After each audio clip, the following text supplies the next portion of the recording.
The National Film and Video Foundation, also known as the NFVF, is an agency of the Department of Sports, Arts and Culture. The vision of the NFVF is to be a world-class development and funding agency committed to nurturing, promoting and protecting South Africa's film and television industry. The NFVF harnesses the strength of South Africa's diversity to transform the sector and deliver a flourishing audiovisual economy to the benefit of all. The NFVF's mission is to foster a generation of filmmakers united in the collective mission of telling authentic South African stories and change the world for the better. The NFVF's objectives are to increase the number of South African films and previously disadvantaged individuals producing them, increase audience access to South African films, increase the number of people trained in the industry, particularly in areas of scarce skills, promote the South African film industry locally and internationally, and promote social cohesion and the expression of the nation's stories through film. Eligible participants may apply and submit their film projects to the NFVF to access funding. There are 4 funding pillars where film projects can be assisted. These areas cover a wide spectrum of activities within the film production industry and include the education and training pillar that trains and supports young talent through the national and international bursary and training grant. The marketing and distribution pillar that assists in areas of market and festival attendance, marketing and distribution of films and national film festival hosting. The development funding pillar that provides funding for development of fiction, documentaries, short films and docus and animation made for television and on micro budgets.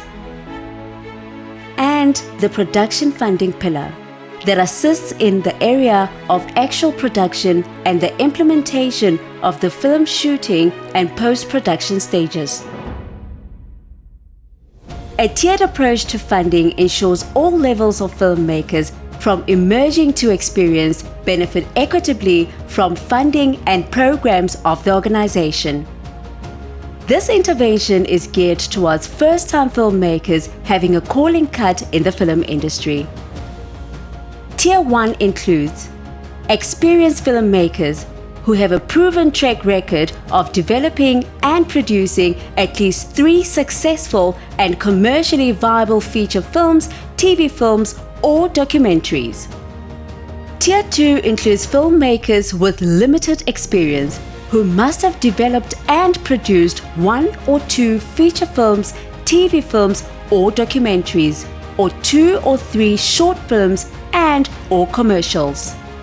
Tier 3 includes new entrants into the industry, particularly recent film school graduates from disadvantaged backgrounds. They must have produced or directed at least 1 short film. For aspiring and passionate filmmakers alike, the application process is as follows. The NFVF calls for applications. Applicants apply online. The application call closes. The application office conducts compliance checks. An advisory panel proceeds with evaluations. A council meeting is held. And finally, an outcome is decided. Successful applicants will receive a letter of commitment and are contracted within 60 days from date of approval. To apply, simply log on to the NFVF website homepage, nfvf.co.za, and click on the green icon that says "Click here," and then follow the instructions to submit applications. Further information on the NFVF's funding policy is available to download as a PDF under Funding Overview and Criteria on the website at nfvf.co.za. The production and development of content is at the core of the work the NFVF engages in. It is where the mandate of the organization is most clearly fulfilled by providing the film industry. Good morning morning, everybody, and welcome to day 2 of the NFVF Festival hosting workshop. For those of you who joined us yesterday, we are very grateful to you that you did, and we hope that it was an insightful morning session for you. Today we continue in that exciting journey. My name is Onke Dumego, and I will be your program director for this morning and this afternoon, apologies. So before I go into the exciting list of speakers for today, I just want to kind of do a quick recap of day 1. So essentially on day 1, I mean, all of this, both day 1 and day 2, both sessions will be available on the NFVF's Facebook platform. So you can access them there. But for those of you who are joining us for the first time today and weren't necessarily available to join us yesterday, I just want to give you a quick overview of what happened yesterday. So yesterday we started out with the application process where Mlamli Gama, who is the NFVF's funding administration manager, took everyone through a very detailed presentation of what the process is and where you have to apply, which website you have to apply to. Oftentimes, we get a lot of people just sending emails to whichever email they can find on the NFVF website, but he really explained how there is a detailed process as to how you have to do it. It's not difficult, it's just formalized and detailed because, just as a reflection of how much we respect the process of funding and how much we know that it has to be an equitable process where as many people as possible get the opportunity to get whatever programs they have in the film, television, and video industry that they want to pursue, that they do them in a way that is proper and formalized, so that we also know how to improve on our side from an NFVF perspective when it comes to looking back and looking at the data and seeing how we can improve and funding. Secondary to that, we had Nombuso Mda, who is the Chief Operations Officer at the NFVF, and she spoke about the requirements for a funding proposal. So in the NFVF AV that you saw, there were 4 pillars of funding that were outlined. And she really went into, she did an overview of those 4 pillars, but she really gave a detailed explanation of what the requirements for your funding proposal are. So how specific you have to be. Oftentimes people in the creative space think that it's just enough to have a great idea, right? To only focus on the creative aspect.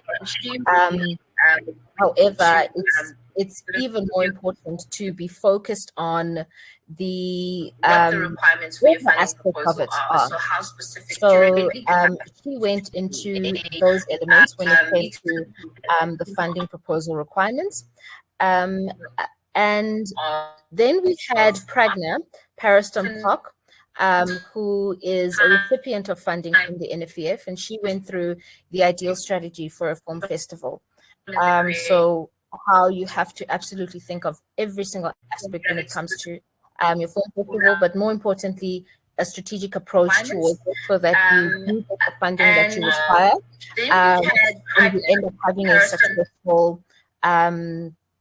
having a successful festival. So today we are going to go a couple of steps further, and we are going to unpack 3 things when it comes to festival hosting. And I think it's important for us to really go towards understanding all the elements of festival hosting. Keanu Reeves once said that the whole aspect of cinema and film festivals should be a moment to come together and celebrate art and humanity. And if really the idea is to celebrate art and humanity, it's quite an important ideal. It's quite an important thing. And therefore, because it's so important, it's absolutely important that we give it our all. It's absolutely important that we put together the types of proposals that will really do the job of celebrating art and humanity, especially at a time such as this where we've seen how fragile humanity is in the wake of a global pandemic. That has us even afraid to walk out our front doors. So the importance of film festivals has never been more important, even if they can only be done online in the current situation that we're in. definitely does not mean that they are not as important as they once were. So in your selection process of your films, it's a huge opportunity for you to use your film festival to be a vehicle towards connecting people even more through, heartfelt films that really reflect the times and are relevant to so many people who are going through so much pain currently during this pandemic. So there's so many ways to really think of film festivals and their importance, and how film really always echoes the position and the state of humanity, and how it can always be used as a vehicle to drive us all forward, especially in difficult times. So today we're lucky enough to have Lebo Motaung for the Cherry Film Festival, and he'll be talking about the important things when it comes to planning a film festival. So even before the planning stage, you really have to have a vision for your film festival that's greater than the available budget that you have, and that's greater than whatever amount of money that the NFVF will be able to fund you, because you really need to understand how important your film festival will be and can be, and how much of a powerful use and a tool for good that it can be beyond its beginning stages. I'm sure the people who started any of your major film festivals like Cannes or the Berlin Film Festival, I'm sure that they all also had a vision for a very large scale, global, impactful film festival that would be such a driver of the film industry globally.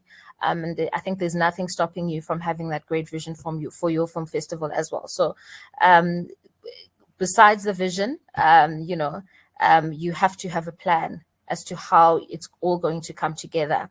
And the plan also involves things such as marketing and communications. And we are lucky to have Nombuso Magubane, who's the marketing and communications manager for the National Film Festival, who will be here to talk about the key things you need to think about when it comes to planning for your marketing, for the marketing of your film festival. So all of these things go into the application that you will put together when you want funding. Like I said earlier, you have to really think of your application process in a 360-degree manner and focus on every single aspect beyond the creative, beyond the film selections that you want to showcase, how you're going to bring this thing to life. And how this film festival is really going to be commercially viable, and how really there's a need for it, and what necessitates it, and the thinking behind your marketing and communication strategy always gives those who are deciding on the funding, it gives them a clear idea of someone who knows exactly what they want to achieve and is targeted and focused towards achieving it. And then finally, we have Mr. Terrence Khumalo, who is the NFVF's Project Monitoring and Evaluation Manager, and he's going to be talking about evaluating and reporting on your film festival. So this is also a very, very key process. From the NFVF's perspective, there has to be an evaluation process.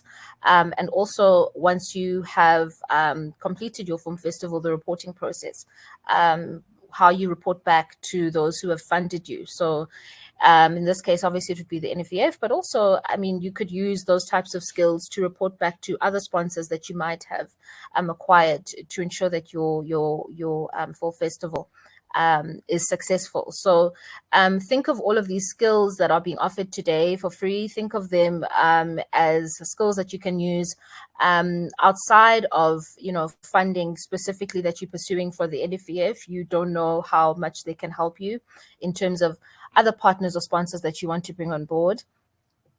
So really use it to your advantage. Be innovative, be creative about it. There's never been a time where creatives have to be even more creative. So I think use the opportunity to the best of your ability.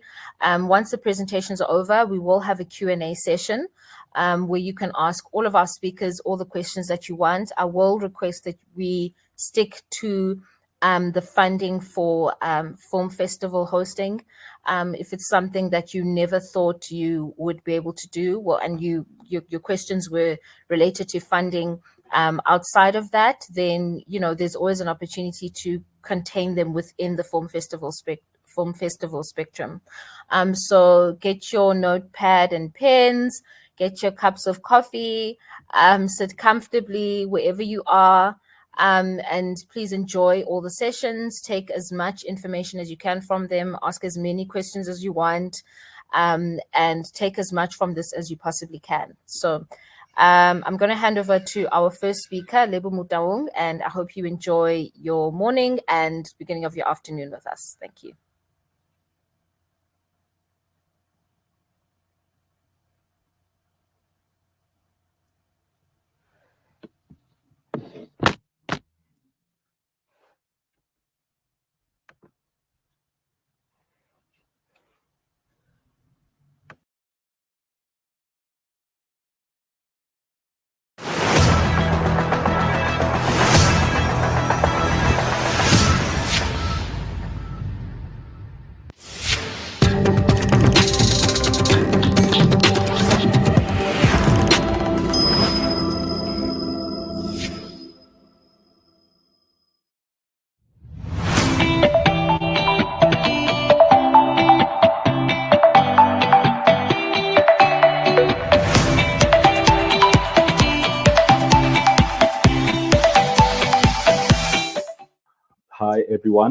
Hi everyone. My name is Lebo Motaung.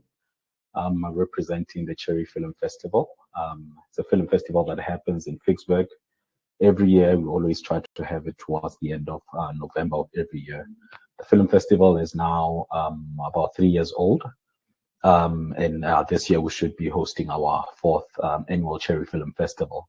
I come from Immortal Media. That's the company that actually organizes the film festival. So yeah, today I've been invited by the National Film and Video Foundation to speak on film festival planning. So without actually further ado, my plan today is actually to, with regard to planning a film festival, I'll be touching on strategic planning, a business plan, and operational plan. So that's basically the structure of my presentation today. So firstly, or let me say first and foremost, with regard to a strategic plan, film festivals, there's always, you have to know why you are actually organizing the film festival, and how you're going to organize the film festival. So a film festival has basically 2 sides to it. You have the film festival on paper, or let me say on PDF or presentation, basically detailing the structure of or the essence of your film festival. And then you have the live event on how you're going to actually host the film festival. So starting off with the why. Why are you doing a film festival? What is the purpose? What are the objectives? What are the expectations and personal motivations of you organizing a film festival? And you will know that there's different types of, not necessarily types, but different sizes of film festivals. So you could be doing a film festival for entry-level filmmakers. You could be doing it for people who are actually have released films. Basically, you are accommodating filmmakers who have been in the game, for a while, maybe 3 to 5 years. And sometimes you're doing a film festival that attracts an international audience, and also the city or the town or the area or the village where you're hosting the film festival also matters.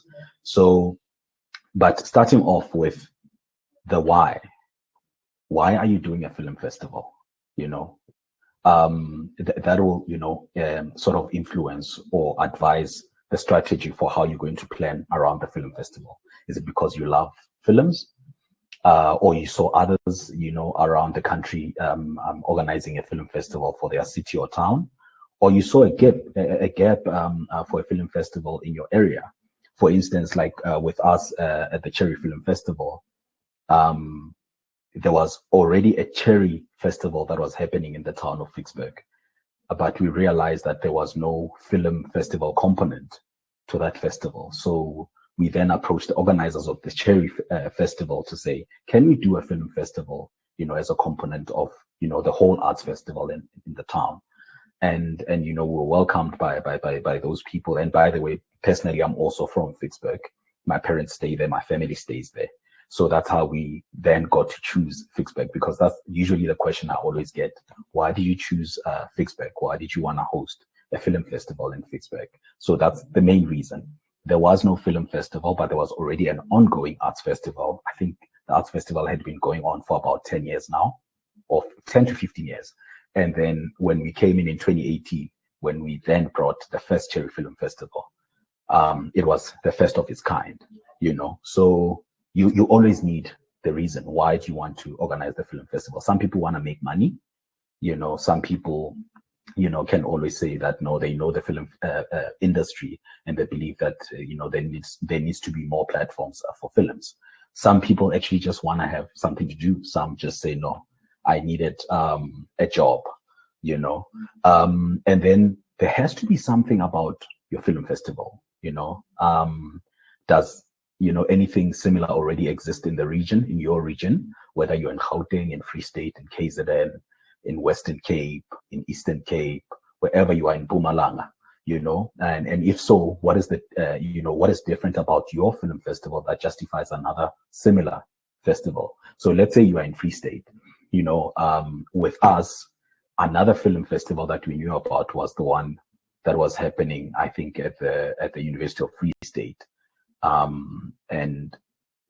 But we had to study that film festival and see exactly what are we going to come up with that's different to that film festival, you know. And we realized that even the demographics, because that one that happens in the University of Free State attracts more of the Afrikaans films, you know, and there's only like a very small portion of black filmmakers, Indian filmmakers, colored filmmakers.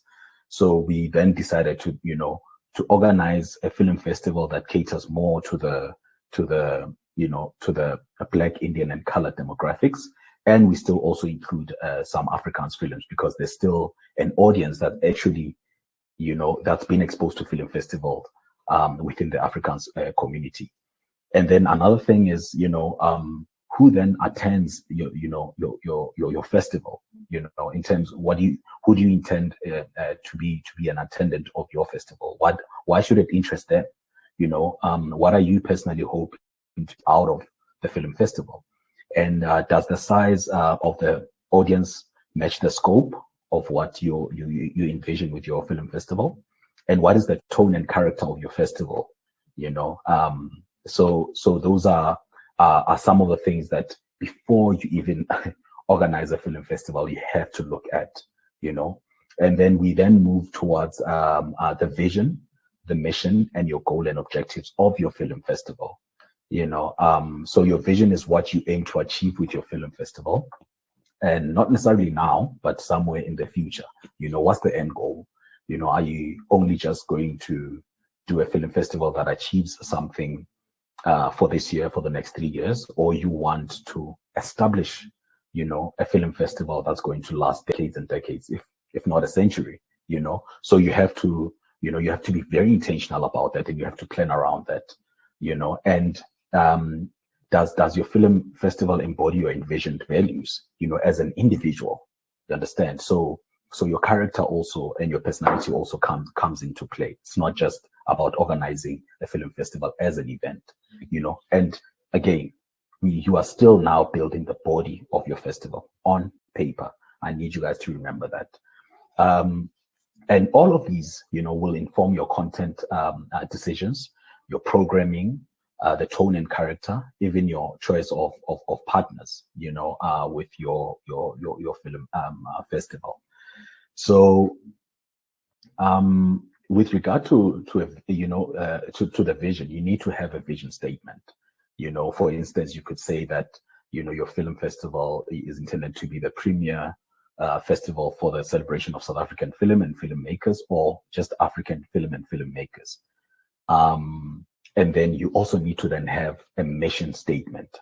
You know, if your vision is what you want to achieve, then your mission is how you will achieve it. Your mission states the function of the organization, what your festival does, and the process you will take to materialize, or you know, the process it will take, you know, to materialize your vision. So that's basically what the mission is. And you need to also have a mission statement. Your film festival needs to have a mission statement to create, for example, you could say, that your mission statement is to create platforms and opportunities for African filmmakers, depending on, like I said, the size of your internet film festival. And then moving now to the goals and objectives. Your goals encapsulate the wide long-term aims that make up the steps towards achieving the mission. Objectives are specific measurable targets with a defined time frame. So you need to make sure that you have your goals in order. For example, you could say that the goal of your film festival is to promote South African films and filmmakers, to create increased access to South African films and filmmakers. For instance, with the Cherry Film Festival, our goal was to create the culture of cinema in small towns and in rural areas, so because there are people who are born and they grew up and they've never been to a cinema because, within their province, a cinema is only in one capital city. For instance, in Free State, Ster-Kinekor is or New Metro, they are only in Bloemfontein. Now, if you stay in a place like Bethlehem, which is 3 hours out of Bloemfontein, you'd have to travel 3 hours to just only go watch a film. So now, what's the best way for us to then bring films closer to the people, especially South African films, because South African films still have, their own struggles in gaining access to, distributors like Ster-Kinekor and New Metro. So the best way right now is through film festivals. So our goal is to create that increased access to SA films and filmmakers, But your goal could also be, you could say that you want to discover new SA films and filmmakers, or you want to increase public awareness about South African films and filmmakers. So you need to make sure that your goals are well set out. And then lastly, it's obviously the objectives. What is the objective of your film festival? Is it to screen South African films? Is it to host South African filmmakers to do film introductions and Q&As? Is it to facilitate panel discussions and workshops featuring South African filmmakers? And again, I'm gonna go back to the Cherry Film Festival, because we sort of rely a lot more on hosting panel discussions and workshops, just to get the locals, the community in Vicksburg, to be familiar with a film festival as an event. Because unfortunately, our people, especially in in outside provinces and towns and small towns, when they think of an event, they still think of a party, a music event, but they are not familiar with a film festival being an event in itself. So we have to then involve stakeholders, involve community leaders, involve councillors, involve the municipality, involve youth leaders, so that they can be familiar with the brand, involve, like we do in Vicksburg, involve the local community station. So those are the things that you could sort of state as your objectives of your film festival. And all these things, you could see them as a lot of admin, but they really sort of assist you in hosting or structuring a plan for the actual live event of your film festival. And I'm going to demonstrate that a bit later. So then when we moving right along and just narrowing down on strategic planning, because we are still on strategic planning of a film festival. Basically, strategy for your film festival is a high-level plan of action to achieve an overall aim. So you really need a strategy. You can't just organize a film festival. There's a lot of loose ends and moving parts that you need to have in order, so that you can, have a successful film festival. So formulating a strategic plan. I'm going to start off with, the festival aims. You need to basically engage, the following questions. What is the purpose of the festival? What do you hope to achieve? and then we then move on to the program. What or who are you going to be presenting?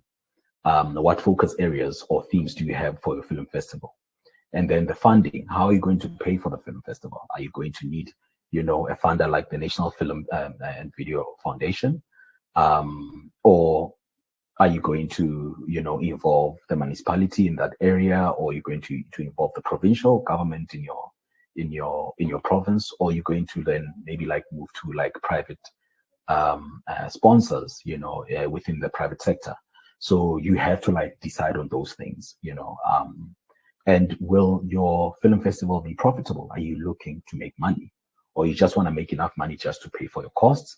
And then it's just a project that you are sort of giving back to your community. You have to make those decisions.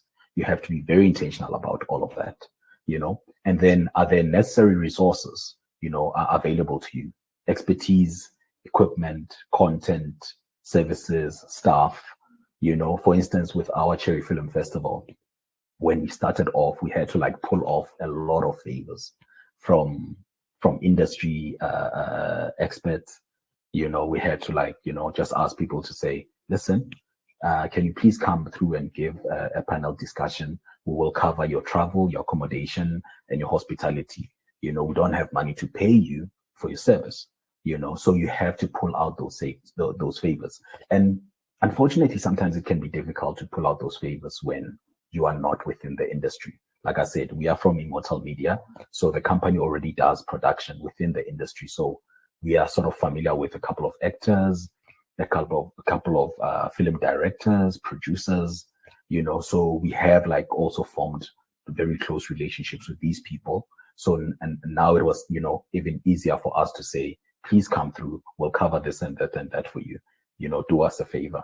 And then, depending on how also you treat people, then they'll be more than willing to do you such favors. So, it's very important to check if you have such resources available to you. Content is also very important. There's various distributors of content that you can license content from that you're going to exhibit at your film festival. Alternatively, you could actually go directly to these film producers to say, hey, look, I know that you have a film that you released last year independently. Can you please screen that film with us at a film festival? And if the nitty-gritties are out the way, then they can give you that film, and then you are able to then screen it at your film festival. So, and then with regard to like staffing, you need help. I'll tell you that much. Excuse me. You'll need help in hosting a film festival. You need people, you need hands, because there are a lot of moving parts with every film festival, whether it doesn't matter the size of the film festival. You need people who are going to be ushers, people who are going to assist you with hospitality, people who are going to be, welcoming your guests and their accommodation. If there's transport, you need transport to transport people. Maybe you are transporting them from another province to your province. You need all of those hands. You can't do everything yourself, because then you're gonna make a mistake of, leaving some things behind, and that will make you look unprofessional. So staffing is very important. We usually hire the local youth to assist us, and then and we make sure that there's also like some form of a stipend to pay them for the services that they provide. They are also learning on how to organize a film festival, so that our plan is that in years to come, we then, sort of elevate them or push them up into positions of management, in executive positions, so that the locals that we hired as just, staff members are now coming up to be, the organizers of the film festival. And then there's also the size. What is the scale of your festival? How big are you expecting it to be? Are you just going to be hosting it in one venue? Maybe like you just get a theater or a hall that hosts about 100 people to watch films, to watch the screenings, or you're gonna have, multiple days of film screenings, at different places within that town or within that city. So the scale of your festival is very important. And if you want to start small, you can always start small. But if you believe that you have enough time and enough pool and enough sponsors to host a big, film festival for the very first time, you can also do that. So size is important. And then there's location. Where is the film festival going to happen? I've mentioned, is it going to be in a hall? Is it going to be in a theater? Some people do screenings like in a picnic setting, like screening under the stars, like films under the stars. Some people use closed halls, depending on what works with you and what you are willing to, or you're trying to achieve with your film festival. And then where are you going to stage, screen, host content, activities, events, functions? Because in as much as a film festival is about screenings and workshops, there's also, a social side of it, or entertainment side of it, because some people do not necessarily connect with films in a film festival. They could connect with just, coming and socializing and networking with filmmakers, networking with actors, so I think your film festival has to like sort of feed all those sides of an event in order to then attract more people, and not just film fundies, because in the end films are still like a niche, or they're still for a niche market. But you have to find, if you want to have like a bigger film festival, you have to make sure that it feeds into like just other aspects of social eventing. And then there's audiences, who do you want to come to your film festival? There's demographics of audiences. There's age groups of audiences. Some people only target the youth. Maybe they say they only want people who are between the ages of 16 and 35. And then some people just say, no, they don't have discrimination in age. Anyone and everyone can come to the film festival. But you must remember that the films that you screen, and how your film festival is structured also has to speak to the age groups. You understand? Like I remember last year at the Cherry Film Festival, for the first time, I think we saw a bigger turnout of children, preteens, like maybe like 8-year-olds, 9-year-olds who are coming with their parents, between the ages of 8 and about 13 years old. And we had to also just be creative, and then now having to show kid-friendly content. And, fortunately, the amount of content that we had from the distributors, we had, kid-friendly content, and we had to like become creative and become fluid and just say, okay, the children are already here, and they want to watch movies. And then we, sorted them out with like the appropriate type of content, because that's also something that's very important. You cannot show content that's not age appropriate. If it's a movie or it's a film that's that's for people who are over the age of 16 and their children within your vicinity at the film festival, you can't show it to children. So your audiences you have to be very intentional with your audiences. And then there's marketing and publicity. How are you going to tell people about your film festival? Like I said, Cherry Film Festival, we also use the local community radio station, whereby we run a radio promo, maybe like about a month before, and we run like ticket giveaways and all of that. So that's part of our PR and marketing for the film festival. And then there's health and safety. And this is very important, especially right now during this COVID scare. So health and safety is so important. You need to make sure that, people are going to be safe from infections of COVID, or even any other diseases. So there has to be proper sanitization of your equipment, of the people who are coming into your festival, of your staff, and even just the working committee of the film festival. So hygiene is very important. And how will you deal with emergencies or unexpected dangers? So because a film festival is still an event and anything can happen at any time. So health and safety is very important. And then there's permissions. Are you allowed to do what it is that you are envisioning? From an event point of view, have you done your job depending on the size of your film festival? Sometimes you need to do disaster management meetings, with the joint organizing committee of the area. What permits and licenses are required? Do you have all of that? Do you have your insurance sorted out? So yeah, the why, the what, the how, the who, the when, and the where of a film festival will lead to very specific details and provide, a strong foundation for decision making in terms of organizing your film festival.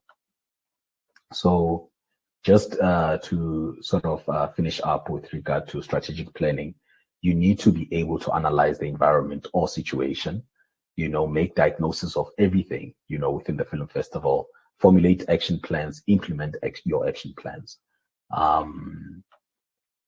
Having a strategic plan is a way of dealing with risk and minimizing unpleasant surprises. Strategic planning means that you are thinking, anticipating, and preparing properly for the future. So yeah, just to finish off with regard to strategic planning, strategic planning serves sustainability and ongoing development, monitoring and evaluating, planning purposes, setting of priorities and actions, and then you also need to do your SWOT analysis, because it is a good tool to conduct a thorough analysis of your festival, what works, what doesn't work, because a lot of times we do our film festivals based on maybe, let's say you attended the Durban International Film Festival, and now you saw what you saw there, and then you come back to your hometown, maybe in Kroonstad in Free State, and you're like, okay, you want to do the Kroonstad Film Festival. But now you must remember that you just went from a big city festival, an international film festival, and you are organizing, a film festival for the first time for Kroonstad. So chances are you're not even organizing an international film festival, or at most you are even organizing a one-day film screening, or a weekend film screening. So you have to know what will work for Kroonstad. People in Kroonstad don't think or do things like the people in Durban, and you must also remember that in Kroonstad, you are bringing this film festival for the very first time. So there's also culture shock. People in Durban, they've seen the Durban International Film Festival for many years now, for over 10 years and whatever. But now you're dealing with people who've never even been to any other film festival, let alone seen a festival in their own hometown. So you need to establish what works, what doesn't work, and then work with your strengths, strengthen your strengths and minimize your risks. Work seriously to fix your weaknesses and make use of the opportunities you have identified. If things are working well, stick with consistency. If things are not going well, don't be afraid to change some things, especially while you're still building, a fabric or the essence of your film festival. And then, dealing with changes, expect the unexpected when you're organizing a film festival. You could have the whole plan, on paper, but on the day, maybe it starts raining. So you need to be fluid. You've organized this screening under the stars, and the weather forecast was saying that there won't be any rain. Now you see rain is coming. What do? Do you have extra funds to, bring in maybe a waterproof tent so that you can cover people? Or do you have another alternative venue that you can, take your event to? And that speaks to crisis management. You need to be very good with crisis management. There's no time to be, unfortunately, when the event is here and it's happening, there's no time to be crying and saying, what am I going to do? You have to now, before even the event happens, think about those possibilities, plan professionally in order to minimize crisis situations, resolve problems speedily and professionally. Staff should know when to escalate an issue and to whom. This is your staff within the film festival. So that, speaks mostly to the strategic planning of, your film festival. And then the next part should be now the business plan. You know, I won't be, you know, too thorough on the business plan, but, you know, for those who don't know, a business plan is a key document which packages all the information for your proposal. You know, like I said, remember guys, we are still talking about your film festival on paper.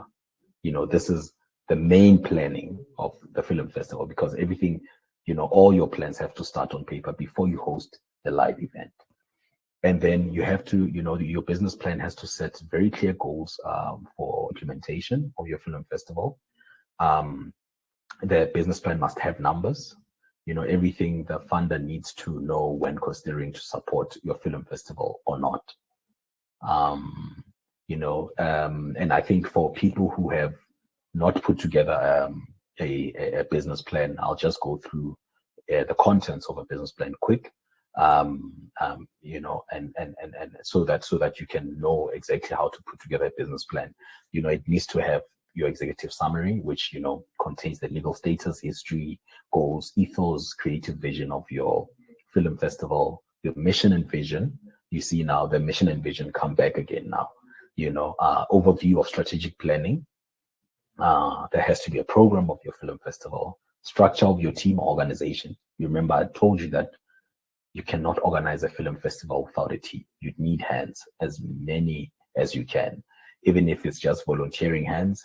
If you can pay them a stipend, if your funders are willing to give you good money to pay some salaries, you know, for people who are assisting you from the building up of the film festival into actually, you know, the operational side of the film festival, basically the live event. And then there has to be, your business plan has to have an analysis and of strengths and weaknesses.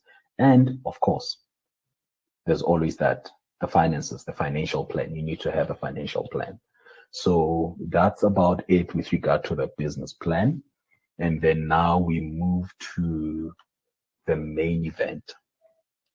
Now, this is after you've you know, applied, you know, for funding, and you actually successfully got your funding to organize your film festival, and you already set up, you know, a team, and now you are getting to the main event. You know, and planning, you know, speaks, the operational plan speaks to timelines, systems, and processes. This is very important, because if you don't have timelines, you're going to have a problem with hosting a successful film festival. If you don't have systems in place, you're going to have problems. If you don't have processes, you're going to have, you know, problems in hosting a proper film festival. So an operational work plan, you know, it's sort of a guide to the success of your film festival. You know, you need a comprehensive and realistic operational work plan, you know, and you need to work with timeframes. It's very important, guys. Like, do not think that you have you have all the time in your hands. Like I mentioned about the Cherry Film Festival. We hosted towards the end of the year, on the last week of November of each year. But we literally work from January of that year in terms of planning for sponsors, you know, looking at, you know, the industry and looking at the films that are out there, and also like really paying attention to how people are reacting or responding to films on social media, like local films that we intend to sort of screen. And we can see, okay, this film is like a people's favorite. This film did well in terms of numbers. So, sorry.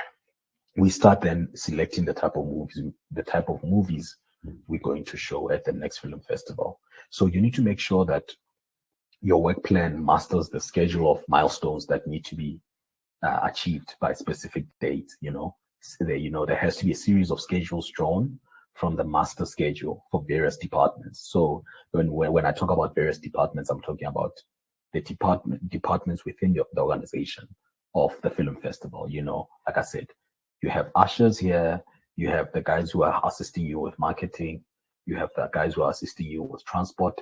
Everyone needs to have a timeline, and they need to have achieved certain things. There's someone who actually handles the scheduling of films, the sourcing of films, and the scheduling of films. There's someone who's focusing on workshops and panel discussions, the guests.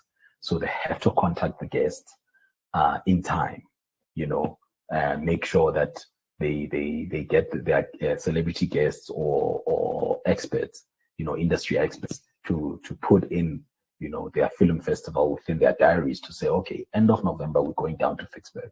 So everyone needs to do their job. Everyone has to be on par. So that's very important. And then where do you begin now with your operational work plan? You need to lay down all the important items, the dates, the personnel, and make sure that there's a chronology, you make sure that there's a chronological timeline, that by end of June, by the 30th of June, 1, 2, 3 things have to be done. By the 15th of July, a couple of things have to, to be done.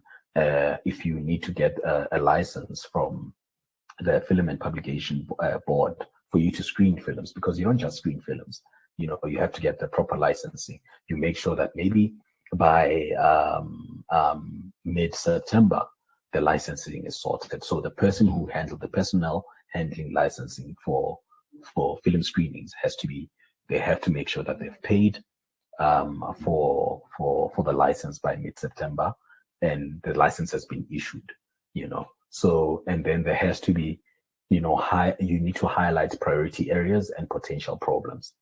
Like I told you, you have to expect the unexpected. So, and not that you're trying to be negative, but be as pessimistic as you are optimistic, so that you don't live in a bubble. And the next thing, you have a curveball, coming your way, and then you don't know how to handle it. And then insert target dates for the completion of certain tasks. Work backwards from the date you want the task to be completed. And then break down these milestones into smaller objectives. Ensure that timelines for different departments are integrated in the overall work plan. And then also draft an operational work plan. Key focus areas with regard to your operational work plan. Your screening schedule. You need to say that on which day and which times are you going to have, for instance, short films, feature films, documentaries, or are you going to maybe have all of them sort of interchanging each other? Some people have a day for short films. Some people have a day for documentaries and feature films. Some just, start with the screenings in the afternoon. Some only do screenings in the evening, like we do at the Cherry Film Festival. During the day, during the week of the festival, we do our workshops and panel discussions from about 9 a.m. until about 4 p.m.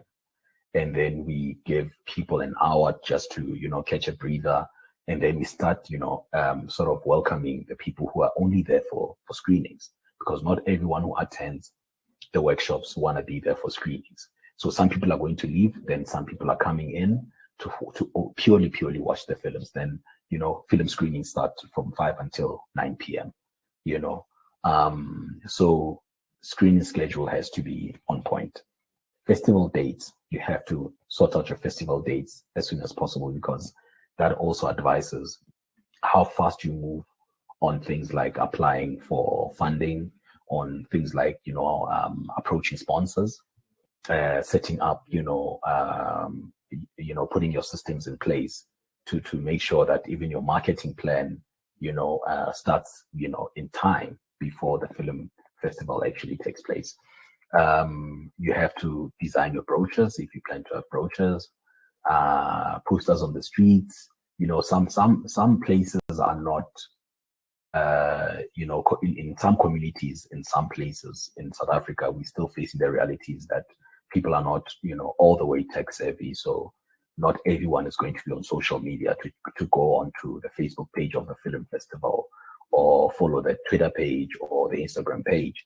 some people are still reliant on brochures, on posters, and flyers, So you need to understand your audience. You need to understand the community that you're going to host the film festival in. So if you know that your area, the people thrive more in seeing posters, on street poles, and maybe they also thrive in word of mouth.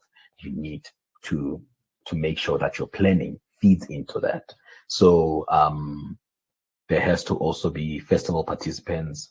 You need to know when the festival participants arrive, marketing dates, design posters, book venues, book hotels, or it can be guest houses or resorts, depending on where you want to accommodate, your guests. Every film festival has guests, and sometimes if you are bringing expertise from another province, in terms of how you putting together your organizing committee or your staff, you have to accommodate people. So that's very important. And book venues in time, because sometimes you don't want to be faced with a situation where you've double booked, or you booked a venue and they've double booked themselves because you told them by phone that, hey guys, I have a film festival coming up, do you have this date available? And they said yes, and they probably asked you to send them an email, and for some reason you forgot to send an email. Now it's 2 weeks before, and you're trying to call them again to say, hey guys, I was just reminding you that I'm coming down with a film festival in 2 weeks, and then they tell you that, no, we already, booked the venue out to someone else. So you have to book venues in time, book accommodation in time, and make sure you pay your deposit to accommodation and venues in time. And then there's also, when it comes to working with timelines, time management is a necessary skill for film festival managers and directors. It's time, and you need to manage your time, or else you'll face serious problems. You need to meet regularly with the key members of the team to establish whether or not targets are on track. So don't just rely on exchanging things by email.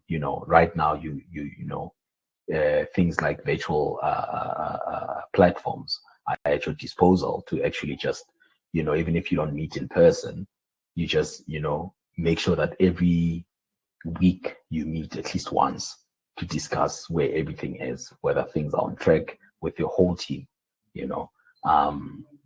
So because, the failure to accomplish like one important task in time may seriously impact on the delivery of related tasks in other departments. If you slip behind with your deadlines, this can snowball rapidly into a mad bottleneck of stress and disruption to the implementation of your event. So you want to avoid that. Just takes an hour at least a week. This is maybe, let's say, 6-7 months before your film festival takes place. At least an hour a week, and then you just catch up. And then closer to the event, you then now start having,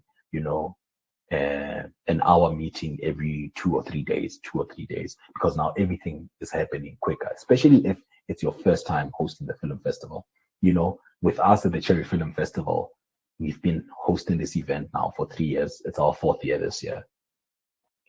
We know, everyone knows what they have to do. It's no longer that whole thing of having to like check with people. Once the deadlines are all set out, because we sort of work with the same team, everyone knows what they have to do. Unless also we want to grow the film festival, then we bring in new team members, which we have done for this year, whereby we are bringing in people who are going to be focusing only on sponsors. Then there has to be like proper follow-ups, because the new people that are coming to join your team have to know how you work. It's very important, so just looking at the snowball effect of not having your story in order. If you take too long to schedule your movies, or to select the movies of the films that you want to show, that affects the programming. Now when the programming is late, then it means publicity material is also delayed, because you remember that your film festival has to have posters, and you need to have posters of films that you're going to show. If you have not selected the films, then people, they know that there's a film festival coming in town, but they don't know which films are you going to show. Now, that also then affects your programming. You don't even know when you're going to show your feature films, your documentaries, your short films. That then also affects your publicity. Now you can't even bring in a local newspaper or a local radio station, because what are you going to tell them? That you have a film festival coming in 2 weeks, but then they're going to ask you pertinent questions that, which films are you going to show? You don't know because you have not selected the films. Then that affects your audience turnout, So, and it doesn't stop there, technical requirements. If you don't know whether, if you don't know the films you're going to show, because, there's different films require different equipment sometimes. So if you don't know the films, then you're unable to book equipment in time, to suit whether it's a short film or a feature film. Some films are shown on digital, on DCP, and now you have not selected a film, you're too late. You find out 2 weeks before the film festival that the film that you're trying to show requires DCP. Now you have not booked the equipment to show DCP. Now you can't show that film, you see. And then you experience technical issues, and then your film festival unfortunately develops a bad reputation.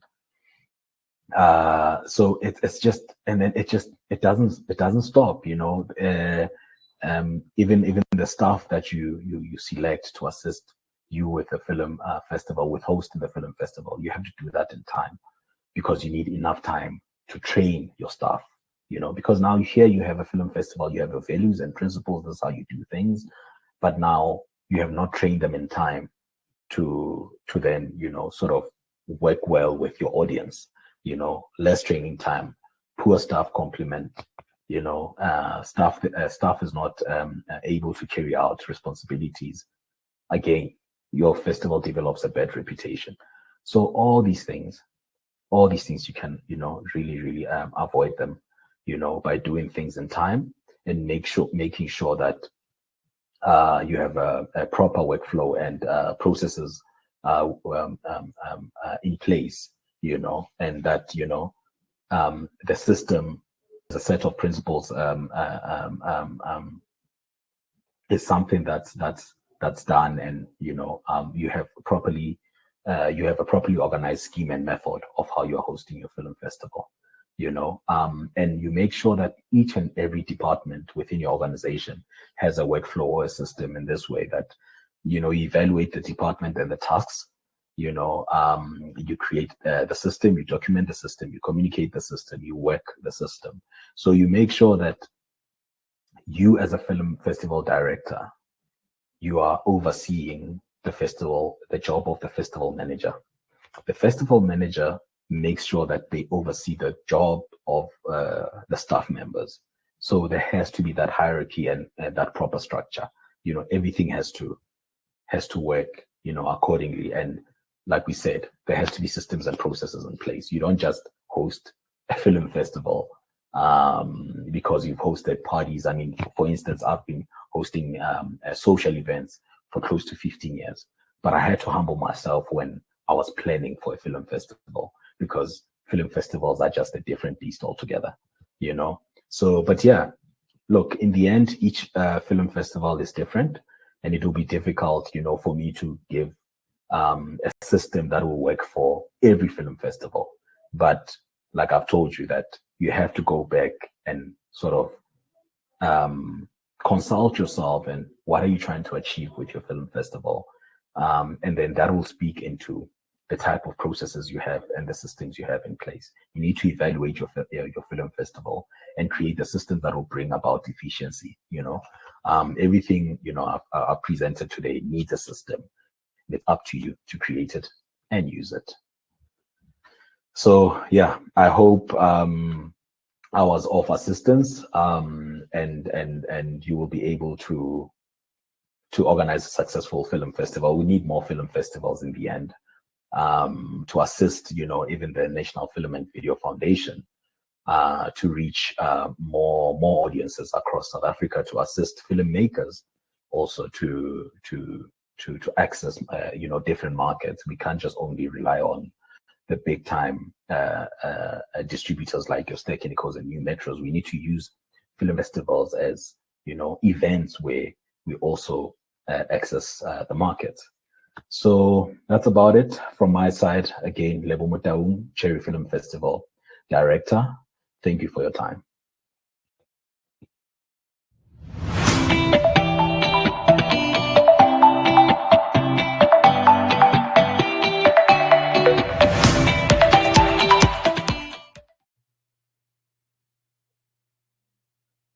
Good morning, ladies and gentlemen, and thank you so much for joining us today for the virtual festival hosting workshop.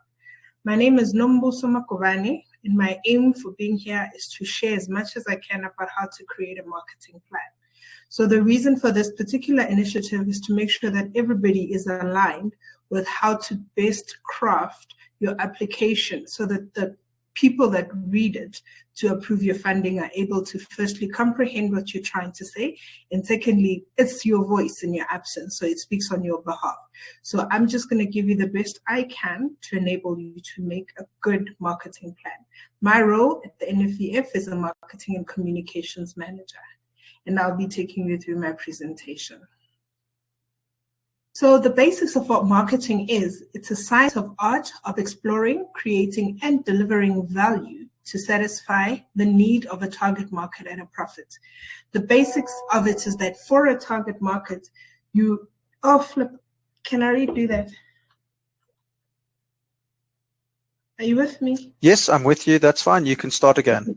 Okay. I was distracted by my phone. No worries. Just put it on silent. I've just done that. Okay, great. So marketing is a science and art of exploring, creating, and delivering value to satisfy the needs of a target market at a profit. And the reason we need to have a plan is because in this instance, we have a target market and we're working at a profit. So ideally, when you're starting a business, you have a bit of capital and you need some sense of assurance that the money that you'll be spending will be wisely spent and can generate a profit. So that entails you going out there, finding out as much as you can about how to make your business effective prior to you investing. So marketing also assists in identifying unfulfilled needs and desires. It defines, measures, and quantifies the size of the identified market and the potential profit. It pinpoints the segment the company is capable of serving best, and it's designed and to promote the appreciation of products and services. So marketing is really about creating a need or identifying the need or desire, adding value, and making a profit. But ultimately, it's about building relationships with the desired group of consumers. Because in an ideal world, you don't want people using your product once off and forgetting about it the second time. So the relationship element is more about sustainability and ensuring that you're building a relationship. The tasks that we ensure that we achieve when we are in marketing is, firstly, we need to make sure that we inform. So this is about creating awareness and providing information. In this instance, when we're working on a marketing plan for film, we need to provide as much information about the film as possible. And when I say provide information, it's more about appetite, appeal, not necessarily giving out too much so that people don't have a reason to go see a movie. We also need to persuade, and persuading is about making decisions and creating a belief that your film is the best and cannot be missed. And some of the examples I could think of that achieved this well was the Wakanda film, Black Panther, where you just felt you cannot be the only one who doesn't really enjoy this experience. And we really believe that if you miss the first week, something might not be right with you. That's just purely the power of marketing. We also want to induce action to create a sense of urgency, immediate action, go watch the film. We want to reinforce by reminding, refreshing, and reassuring. And this gives more strength to previous messaging. So when you've seen that this is the greatest movie to watch, there's elements of reinforcements that are required so that consumers feel definitely this is the best movie to watch. And then we also need to differentiate, and differentiation comes with how you position yourself. how you make your film stand out in relation to all the other noise that's happening, not only in the film space, but generally. When you are trying to differentiate, you need to stand above everything else so that the impact is very clear. So I'll take you through the points that are required to make sure that your marketing plan is solid. And these are the things that you need to constantly go back to. And the reason you constantly go back is because when all is said and done, you need to evaluate. So you need to take that I've achieved a certain element. I feel comfortable, I've done the best I can, and I can see the results of what I've done. In some instances, you will see that maybe you did an element of setting objectives, but while working on the particular plan, you identify that there's missed opportunities. So when you evaluate and follow up, you're then in a position to really look at certain elements so that your plan is solid and is sustainable for a longer period. So the first will be marketing analysis. When we're talking about marketing analysis, we look at the consumer's consumption patterns. We have to understand how the genre performs, and we also have to have a strong understanding of the competitors. Market analysis will include segmenting your market. So to give you an example, say if you're working on a product that requires you to talk to people that relax their hair, that already segments it to a certain race group that you could identify. It will probably segment it to a particular geography where these particular people would go to do their hair. It will also fine-tune the type of language or tone of language that is utilized to reach this particular segment of group. So segmenting your market enables you to have a better understanding of who they are and where they are. You have to understand the size of the market that you're dealing with. When it comes to market share, you must remember that it's very rare that we come with something totally new in the market. Yes, we've got examples like Uber, who came in with something that we felt was totally revolutionary and different, but the word taxis prior to that. So they'll probably fall bigger into the market share of transportation/taxis, but they're offering a different offer. So when you're looking at your market share, it's advisable that you dissect it into a variation of the elements that could be impacting to it. So in an instance where you trying to understand your market share for film, it could be for offers that are audiovisual. It will boil down to other audiovisual initiatives like TV.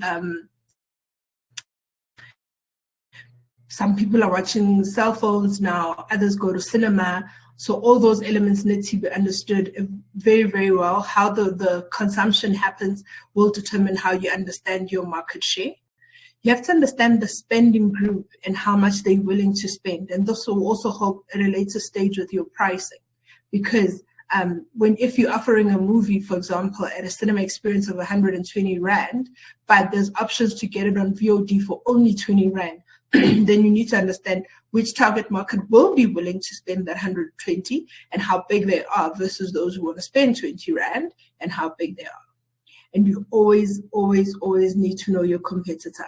In every instance, your competitor is key to understand. Sometimes they're the ones who are leaders in the space who are driving the initiatives. Sometimes they're just there to nibble a bit on your target market, making you have less market share than you would have ideally had.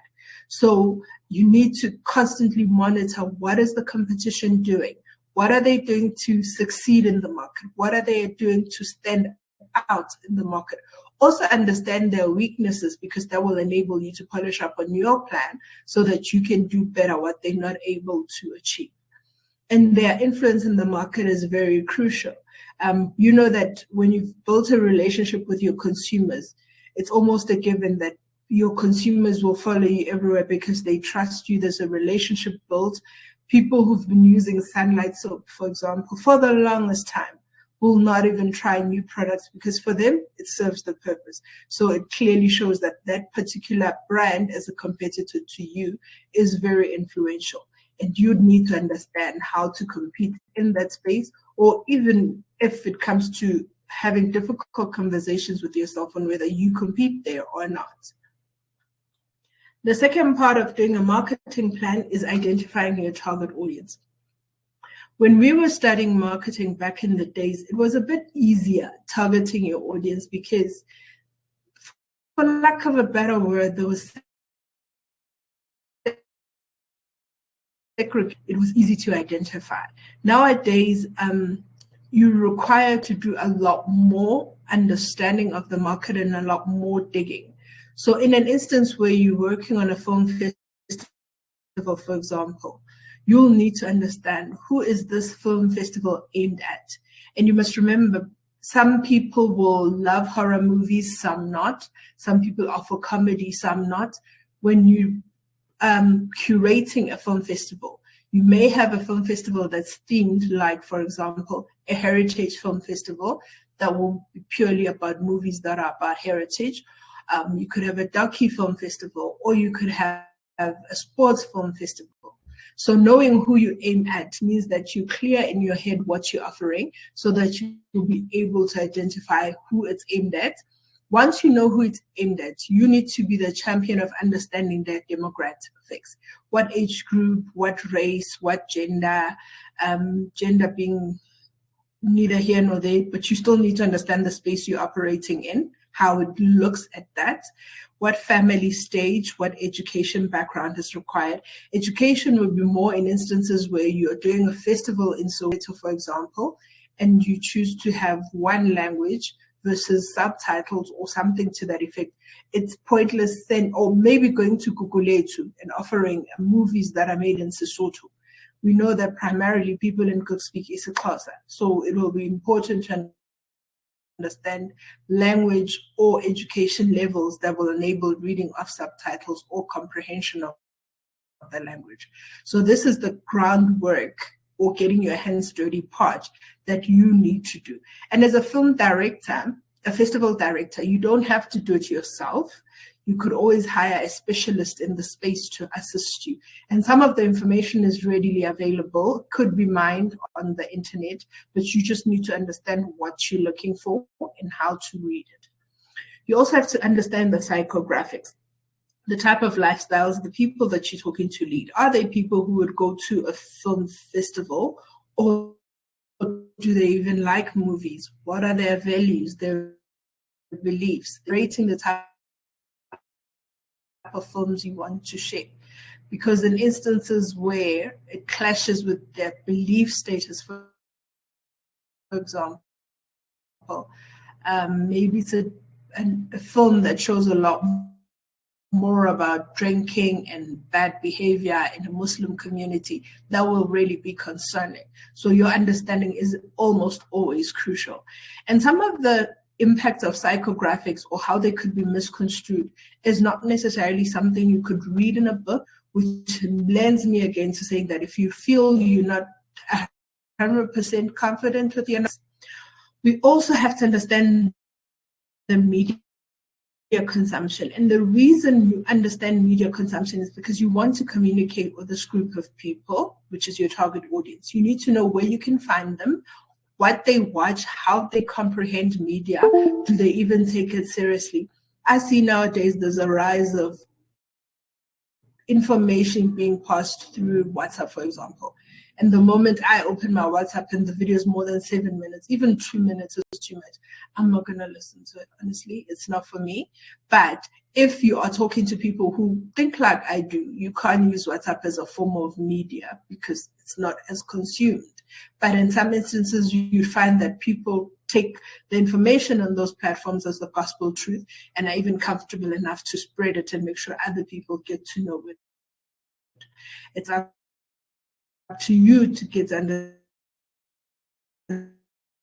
understand what motivates them, what drives them, what will make them get out of their house to come to your festival for a period of 3 days and be present for that 3 days and participate and not be anarchists. So all that information rests solely on you to be able to drive that particular agenda. Then it's important as well to position and understand our customer promotion. This is purely to assist us in terms of differentiating the film. So once you have a very solid understanding of who your target customer or consumer is, where they are, what attitudes they have, how to talk to them, you have to define the market. So what category of brand are they competing in, and what context of the brand? And that's you compiling the information you've managed to mine from the previous slide and making sure that it tells some form of a story, or it forms a bit of understanding for you in terms of who you're talking to and how they relate. Some brands go as far as personifying the brand so that it reaches the consumer in a more impactful way. So they will define the brand as a person so that it's clear to everybody and it's consistent understanding for everybody what they're dealing with. This then leads to the brand promise. Your brand promise is really the most compelling, unique benefits that you offer to your target market. And this is up to you to be creative in terms of your approach of how you get yourself to be viewed as unique and exciting. And we've got a couple of examples where we've seen that people would do anything to be part of the group that is first to see something.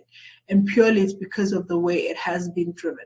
Another example was Netflix launching Queen Sona, for example. Queen Sona was portrayed as so amazing. Nobody wanted to be the last to see it and not hear about it. So even when you went to social media, everybody was talking about it. Only when you got to see it, you then quantify whether it's amazing or not. And then the reasons to believe would be what is the most compelling evidence that your brand delivers on the brand promise. And you must understand that when you're offering a promise to the consumer, the least you can do is make sure you deliver on it.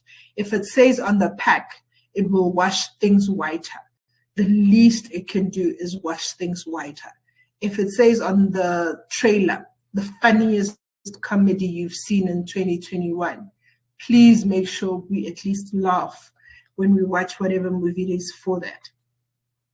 And then you have to make sure you set your marketing objectives, and you've already collected a lot of information in the past couple of slides to enable you to set targets. And setting targets, setting objectives, firstly, it doesn't have to be 15. You can have 5 compelling objectives. Objectives mainly means that what do you want to achieve with your film festival? So you could even have 3. This film festival is set to create master classes that enable people who've been in the industry for a while to learn a lot more. It's probably going to create excitement from the youth and youngsters or scholars or whoever to find love in the space of film and be passionate about film and want to join it. Obviously, they don't have to be as long as I'm saying it. I'm saying it off the top of my head. And the third one could be to bring amazing movies to a community that wouldn't otherwise be exposed to them. So it doesn't have to be a lot of objectives, but your objectives also have to be so crystal clear, bearing in mind you're trying to be unique in your brand promise. So whatever you offer really should be like a wow to a consumer who's reading the objectives. So your objectives have to be specific, know what you want to say, be clear, be sure how you're going to do it, quantify. So I want to expose 5 people to a film festival, or a minimum of 5, but be able to specify what you really need. Quantifying helps you with measuring so that you can see that this was my intention, this is what I managed to achieve. We can't just have a specific objective that doesn't specify how it will be measured. You also have to be realistic, and you have to set targets that are achievable or attainable. So you need to actually visualize in your head how you could get there and be realistic in how you plan to get there. And realistic is always tricky because we are told that you need to target the ceiling so you can reach, target the sky so you can fall into the ceiling, or whatever the case is, but you reach for higher. But in your dream state or in your big planning state, please try and remain realistic. Don't underestimate your potential. Don't sell your idea too short, but keep it real. And you have to be time bound, because you can have an amazing plan, but you also more compelled to push towards something that you know has a deadline. So you get people who will procrastinate as long as forever because the deadline hasn't happened. You also encounter people who say, I thought of this first 3 years ago, but didn't do anything about it. Somebody else has gone and done it. So the importance of being time bound cannot be overemphasized when you're setting objectives. Also, it enables you to be able to track better. So when you're evaluating and reporting, you can say, I gave myself 3 weeks to achieve this, and I did manage to get it in 3 weeks, or I was a bit unrealistic, but it was achieved in 6 weeks. And in instances where you miss your timings, not only does it have a cascading effect on your project plan, but you should also make sure it doesn't deflate you. So you could miss a plan by a week or two, maybe because your sponsors stood you up, maybe a team member fell sick, but that's not a reason to close off the whole project. You just need to go back to the drawing board and continue to try find better ways of doing things. So I've just given very over the top, but not so detailed example of a marketing budget. And this is to highlight that it's crucial to monitor, firstly, the amount you have planned versus what will actually be planned and what the variance is. Secondly, your marketing plan is not always cast in stone, because you could, for example, be planning to have a marketing campaign that's going to cost you 500K. And realistically speaking, you're unable to raise the 500K. And you need to compromise on certain things that you could have ideally done because you're now trying to make do with what you have. And we have to also be cautious of not placing too big a role in the money part of things, because a lot of great ideas have gone undone because people thought I didn't have enough money to do it. Sometimes starting with that little money and letting people see the great potential of the project could be exactly what you need to attract the funds. So some of the elements that will be included in your marketing budget, and bear in mind, this is different to the budget that was alluded to earlier, which is about the holistic festival budget. This is purely the marketing budget. So this is your marketing spend. And it will include things like what you spend on your TV ads, newspaper ads, if any, radio. And this is excluding PR, because in instances where you do get an interview where you can punch your product, normally it's not paid for. You may feel the need to do pamphlets given the time of COVID that we're in now. Might not be relevant to have pamphlets and posters, but you might see a lot more benefits in using social media and banner ads. But this is entirely up to you how you combine your mix to make sure that it delivers optimally. And remember, even when you're setting your marketing budget, which will include how you need to connect to your consumer, you need to constantly keep in mind who your target market is and what will work for them. So if they've got cell phones, then you can use, and they are on social media, then you can use social media as a tool to connect. But if they're the type of consumers who only believe in reading newspapers and touching the physical paper, then that's where you need to target your audience. And if there's a possibility that they're evolving, you need to understand the changes that are happening in their lives and what they're evolving to and what they're moving towards. And it will be ideal if you're the one who's at the forefront of the change that's occurring and you don't hear it from other people. The most exciting part of doing a marketing plan is selecting the promotional mix. So you'll understand that there's a variety of marketing mix elements that we've used in the past to connect to our target consumer. Back in the days, we spent a lot of money on traditional advertising. And your typical example of your traditional advertising would include print adverts, TV, cinema, outdoor billboards, and radio. You'd recall that was like the almost go-to for media when you were doing a plan. Nowadays, there's a lot more use of social media, and there are benefits to using social media.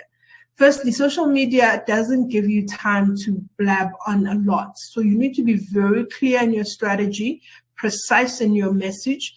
You need to make sure that you understand the ability social media has to build a community, obligation to take your consumer or audience in a journey, because you can't just not be engaged when it comes to social media.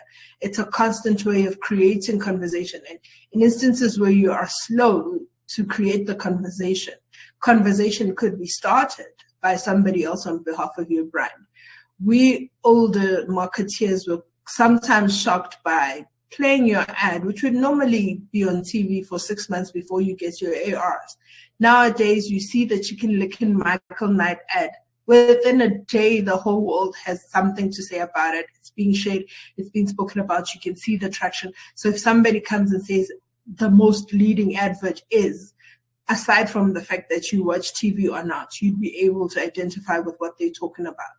And the beauty of social media is that you're also able to promote your posts at certain times. So you're able to get data that tells you when are people mostly on Facebook, when are they engaged on Instagram, how do you best connect with them, what are the suitable times to promote your work so that it reaches their eyes. So also you could play around with the usage of video, especially being in the film industry. People tend to not enjoy reading as much as they enjoy seeing. So that's why the most spoken about things would be visual, audio-visual. So if you have an opportunity to do something exciting, like a trailer of some sort on Instagram, by all means, the social media space allows you to. And also you don't need a whole R1 million camera crew to enable you to do it. You need an expert at least, and somebody knowledgeable in how to do amazing stuff with their cameras. Then you also get digital advertising, and sometimes we don't really highlight the difference between social media and digital advertising. The basics of it is the 3-second adverts that you see on YouTube, that's digital advertising. Engagements that you would see on Instagram where a product is showing you a great recipe you could do with the salt or whatever brand that you see, that will be social media. So digital advertising would also include the likes of emailers, remarketing, websites, blogs, search engines, and displays. It's very precise in terms of targeting. It's also quite versatile. You could personalize it. So you've had situations where you Google a trip to St. Lucia, and before you know it, a whole lot of St. Lucia ads are coming through to your Facebook. That's because it's personalized. It does create a situation where you get better engagement and activity, and you also have a better control of your customers. And it's got amazingly short lead times, but it's about understanding and being willing to learn how to best optimize on how you spend your digital spend so that those digital adverts really serve you well. And there's also experiences and events. This would be very big back in the days with the likes of cigarettes and alcohol brands, where you would go to a whole concert brought to you by a cigarette brand. Whether you smoke or not was irrelevant, but the experience would be so amazing. So in instances where you working in a film festival situation, your events would be the actual film festival itself. You have to make sure when you're crafting the event that you give unique experiences. In instances where you're launching a certain film as an opening film, how it premieres, who you invite for the opening, how it's themed, how it's received, also sets a pace and a tone for the rest of your film festival. You have to take the film to the people, almost make them want to be part of the experience before the experience happens. There should be a sense of anticipation that, geez, we can't believe there's an event happening. We definitely want to be part of it. And also you could align with other events. So you get film festivals that could be linked to a topical thing that's happening within the town at that time. I think if memory serves well, for example, the Cherry Film Festival was a film festival that was initially crafted around the cherry picking season. So there will be people coming into Vicksburg at that time to pick cherries, and lo and behold, there's a film festival to entertain the very same crowd. Isn't that just amazing? But remember to always keep the film at the center of it, because you are driving a film festival. It's very sad to go to a film festival and all you see is music videos or music related or whole lot of exciting, entertaining events, but it doesn't really say anything about film because we left home wanting to have the film experience. Okay. And then I could never emphasize the importance of understanding public relations. So public relations is twofold. The first part could be based purely on relationships. The relationships you're able to build open certain doors for you to secure certain interviews. The second part will be content. To give you an example of how content could be exciting, the National Video Foundation at the moment has bursary posts that are out. So we have a call that's open for people to apply for bursaries. In relation to PR, we've had calls coming in to say, guys, we can't believe you're doing this. We want to be part of it. How can we tell more people? How can we make sure more people are aware of this call and are able to apply? This shows you that if the content is amazing, it attracts the right people who want to be part of it and are willing to give you an interview so you could talk about your amazing initiative. And then some people are just blessed to know the right people in the right spaces who will secure you the interview that you need to do, preferably at prime time, and you get to be heard. So for public relations specifically, you need to be proactive, identify situations or synergies that you could link your initiatives to. It doesn't always have to be in the news period, for example. You could probably target kiddies programs if there's a relevance to something that you're doing that will land itself as an exciting point for kids. You have to be open to the fact that the talent that you're showcasing at the film festival should be okay with being in front, being your spokesperson, being the people who drive your initiatives on your behalf to say, we will be participating in this film festival. Please make sure you join us for a masterclass, to give an example. You have to build a good relationship with media. And media is not only the guys at the media rooms. Some media people are known to do amazing blogs and amazing tweets. Those are the people you should be in a relationship with. Some people have an amazing followership on their Twitter pages that one little tweet could give you amazing traction.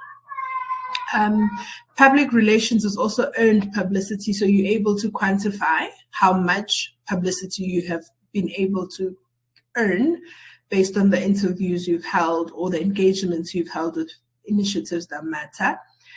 It's important to have a sense of credibility, especially if you're going to be speaking in front of a camera when you talk about what you're doing. It's not necessarily about language. You speak however you were blessed to speak, but the credibility could be heard in what you're offering, the uniqueness of the offer, the almost certainty that this will happen. We will not hear stories that it's been cancelled, just to give you an example. And you also need to heighten the campaign visibility with PR almost always, because not only is it easily accessible, but it does a lot more just to punt in and rubber stamp the initiative that you've already been talking about, which is your first film festival in terms of your promotional mix. And then a time plan. Most of us would do a time plan on a whiteboard in the office to monitor. Nowadays, there's great programs you could find on computers that enable you to keep time. So when you do a typical time plan for marketing plan, you write your marketing activities that need to be achieved, all of them. So you'll say that you need to secure interviews, you need to do posters. This is obviously after you've identified your target market, you're working on a brand promise, you're now working on crystallizing the activities. You need to finalize your budget, you need to resource your office, you need to make sure everybody's workshopped in terms of alignment. You need to have a crystallized strategy that's clear. You need to have a festival at a particular time. And there's a lot of things that possibly the guys who are talking about festival planning will take you through that you need to monitor. Then you need to keep things written down, because I don't care how intelligent you are, you might not remember every single thing, and the one you forget will be just the spare wheel that you would have needed. So when you're doing a time plan, write down everything that you need to achieve, specify the time that it needs to be done by, hence the time plan. And when you've done it, please tick to say mission accomplished, we move on.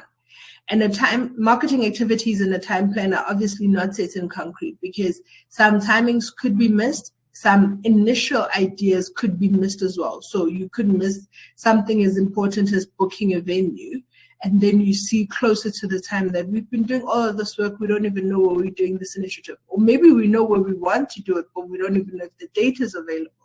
So your time plan enables you to write all activities that need to be achieved and monitor their progress as you go along to keep true to your plan.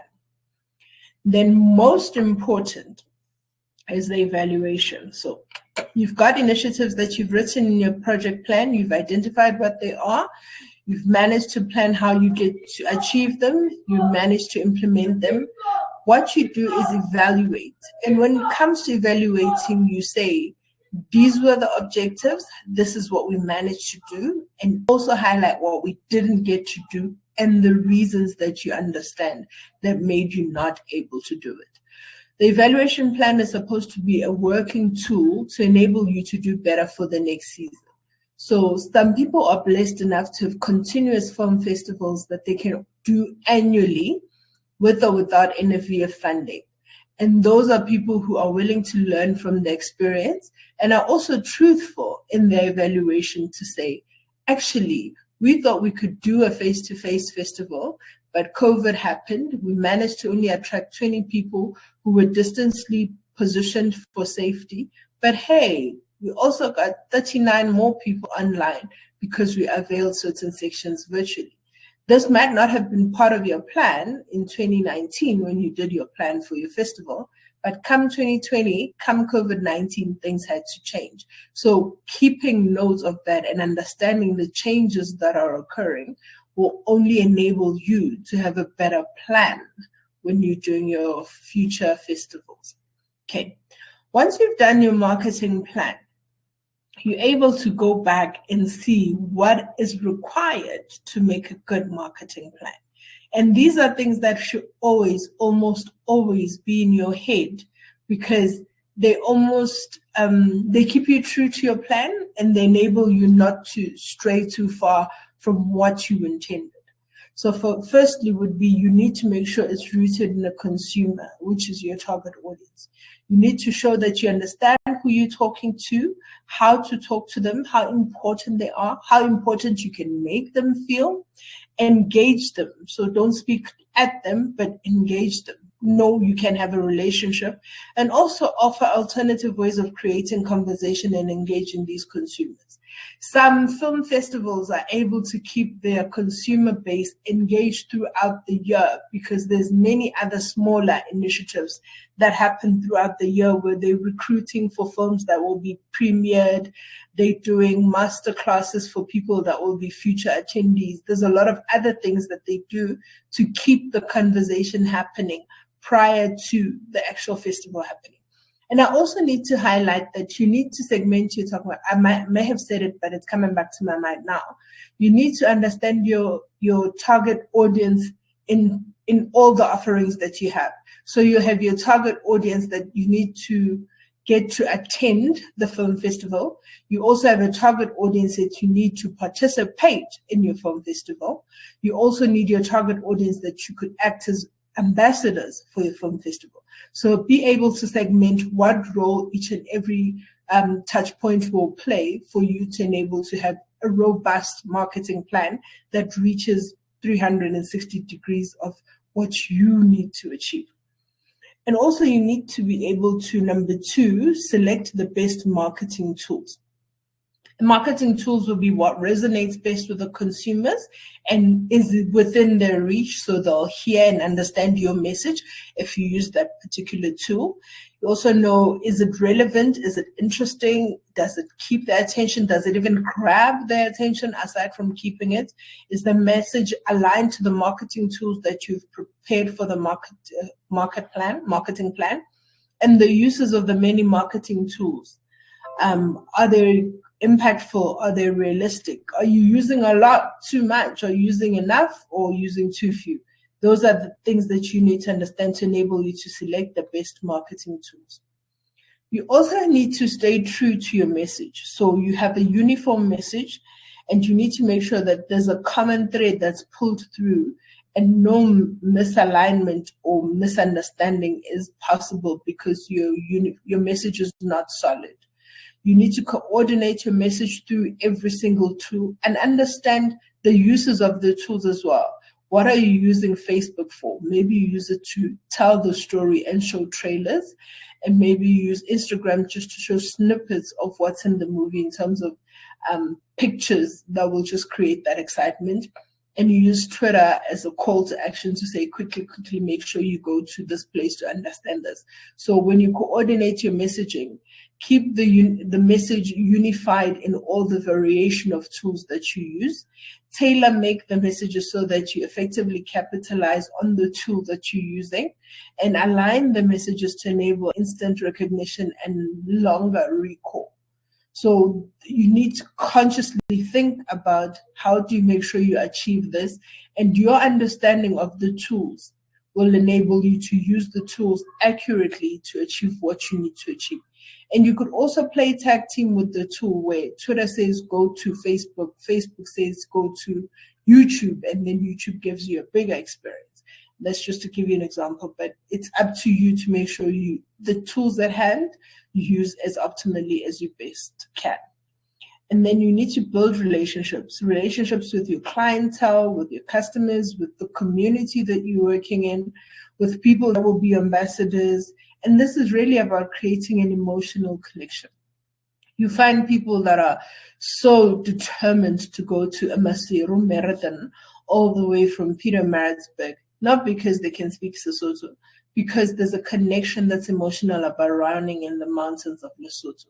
And there's something that is great that whoever did the marketing of making Maseru running very amazing did, that created that emotional bond that people will do whatever they can to be part of the experience. This is just an example of an event. So you need to understand that you can create that emotional connection. Some people are lucky that their offer is just nice enough to create that, whereas other people have to be conscious at how creative can they be to strike a chord that creates that emotional connection. And everything you do definitely 100% has to affect behavior. It has to move people into action. They have to click on something. They have to commit to something, buy a ticket, commit to attendance, commit to watching.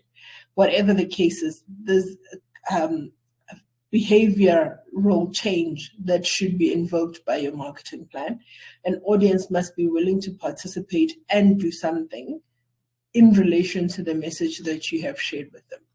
So it's very important for you to understand that a good marketing plan on paper is the only voice you have to convince the person reading your funding application that when it comes to marketing, you can get the right people to come and attend what you're offering and enjoy it. And it's not always about quantity. So not everybody will understand, for example, if you do a film festival for horror movies, you just be targeting horror movies. But you need to make sure that where you are positioned, where you have your festival, is enabling enough to get as many people who love horror movies to come through and enjoy the experience. You can't be funded for just 2 people, or it can't be a passion project. It really has to ring true to the audience of where you operate. Another example of a festival that works is in Venda. I've never personally attended, but I know that it's more about slapstick comedy in vernacular, and the community loves it. There's public screenings, people will go in, they'll enjoy the couple of days, it will be spoken about, it'll be absolutely amazing. And that's an example of somebody who understands where they come from, is really true to their target market and what excites them, and delivers exactly what they need. So it always feels appealing and exciting to go the suburban route to do a marketing festival, a film festival in a place that's pretty, but you don't necessarily have to do that. You can make an effort to understand your target market in your space, in your community, what rings true to them, what will excite them, will get them to come out of their homes and support you and really love what you do. And that way you'll know that you're driving something impactful and amazing. Some of the examples I could share of initiatives that were geared to the target market and work well would be, back in the days, there used to be hip hop Sundays, where the local hip hoppers go on stage and freestyle. And the local youngsters who love hip hop knew what was happening and would support it with every fiber in their body. That is also an example of understanding your market and delivering what is required to that particular market. So in film festival hosting as well, once you get it right, who your target consumer is, what they need, how you can make it work, and even if showing your personal film is the end point, but make sure that the whole offering is not about you, but definitely about the target market.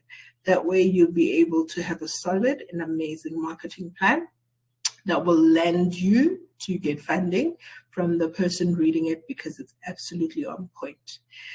Appreciate the time, and if there are questions, we'll field them at the end. But thank you so much for showing an interest in our festival workshop.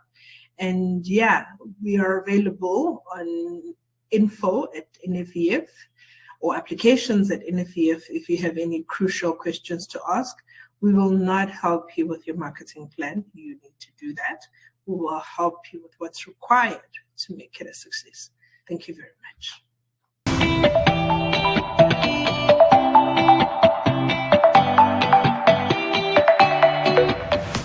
Good day. My name is Terrence Khumalo, Project Manager for Monitoring and Evaluation at the National Film and Video Foundation. Today, I'm going to be talking to you about festival and market monitoring and evaluation.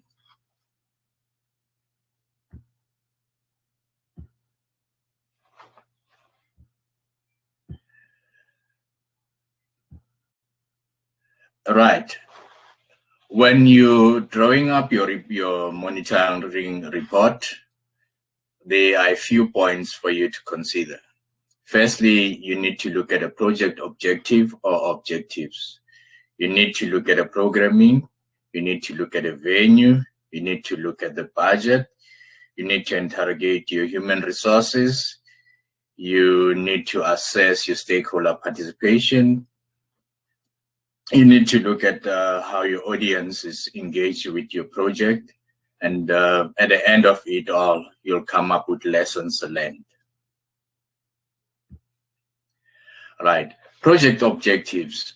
In this instance, or in this point, what you are looking for is what are the objectives of a project? And were they properly articulated in your proposal or concept document? In the execution, where the objectives met? If so, how were they met? You can jot down about 5 points to make it easier for you. Because if you have a whole lot of lists, you end up confusing yourself. So have a few points and then you write them down, and it will assist you. If not, what was missed in the objectives? Same here as well. So you also write a few points. It will assist you. I missed this. These were the objectives, and this is what went wrong, or this is what went right. And then in terms of the offer of the program, what you had in the program, is it something you are proud of? Was it in line with was it of proper quality in terms of the content you offered, and the presentations and all those kind of things? So that's what you need to look at as well. Venue. More often than not, we do not realize that the venue can make or break your event. So you need to check or assess, was the event or was the venue rather suitable for the kind of event you're planning? Was it too big? If so, why was it too big? If it was too small, why was it too small? And how to make a proper allocation or adjustment for the next edition. Was the venue also suitable for proper projection in terms of the screenings, your film, movies, and all of that? Did we not have issues of sun coming through the screen, or the projection moving around, or all those kind of things? There was a proper ventilation in the room where people seated properly. So you also need to look in terms of the budget, which will go in the next slide. What did you spend on during the festival? And you identify the line items of the expenditure and whether in line with the budget, and how to ensure that you do not overspend or you do not underspend properly for your next edition. You also need to look within the budget. Did you do or did you offer proper consideration on the finance plan? What was your finance plan and how was it drafted? Did you approach the funders in time and in an appropriate manner? Did you make sufficient time or did you make sufficient allocation for funders? Did you estimate your budget or did you overestimate your budget? In also approaching, did you approach them in the correct format or in the correct manner? Did you submit an application or did you just send an email or maybe a phone call to request assistance? Those things will help you. Human resource allocation. Did you employ enough people to work on the project? And in that employment, did you clarify the roles of everyone from the project manager up to the lowest ranking official in the project?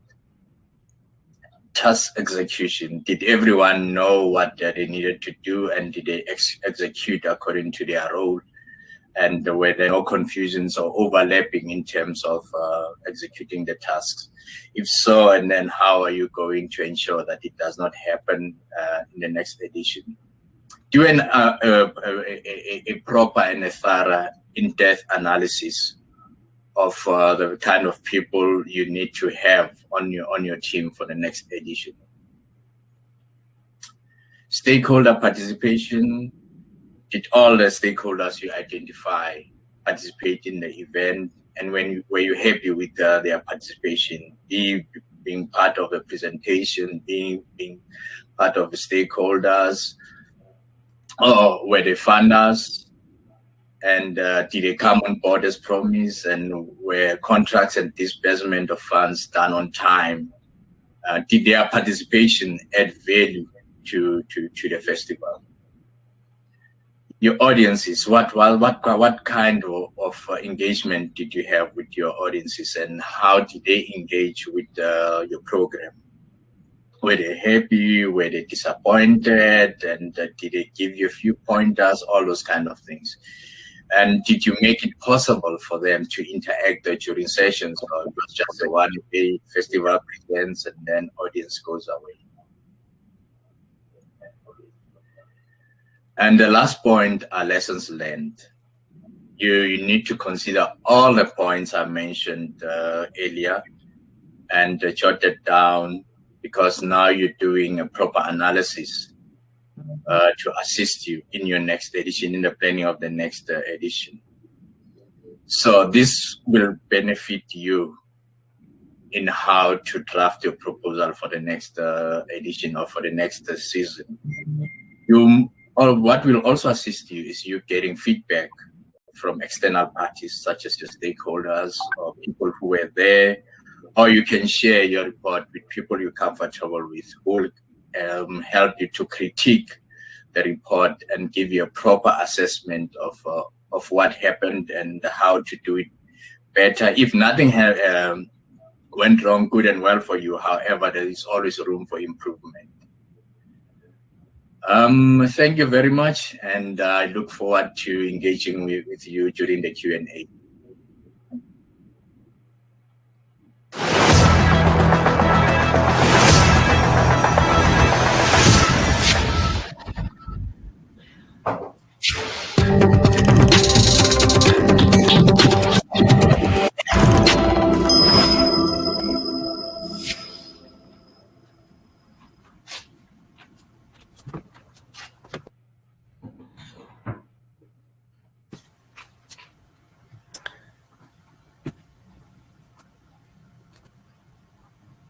Thank you so much to all our speakers. I hope that everybody has been well informed about the planning process for putting together a film festival, everything that has to go into your marketing and communications plan, and then also just from a monitoring, evaluation, and reporting perspective, what are the key things to keep in mind. So I think now what we're going to do is just go into some of the questions that we see in the chat box. The first question is from Umpumelelo Kwe, and she's asking, how do you get your local municipality involved in your film festival? So I'm going to ask all of our speakers to switch their cameras on and their audio on so that we can still see them, because I'm going to call on them to respond. I'm just going to wait for them to switch on their cameras before we start responding to the questions. But so here's the first one anyway that we can start with. How do you get your local municipality involved in your film festival? Nombuso, do you have any ideas here?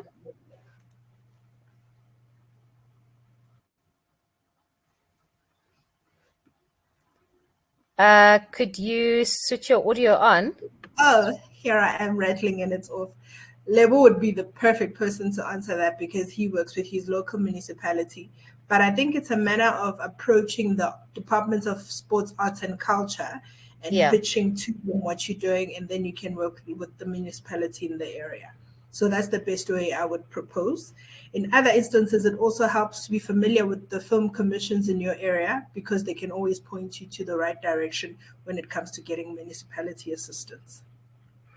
And then I think to add to that, I think while we're waiting for Lebo to switch on his camera, I think to add to that, you know, you can also get them involved, I guess, from a sponsorships perspective if you want to partner with them. I think if you offer them some type of a proposal where they can come on board as a sponsor, be it a venue sponsor, and where you know, can offer them an opportunity to speak in one of your panel discussions that you may host, for an example.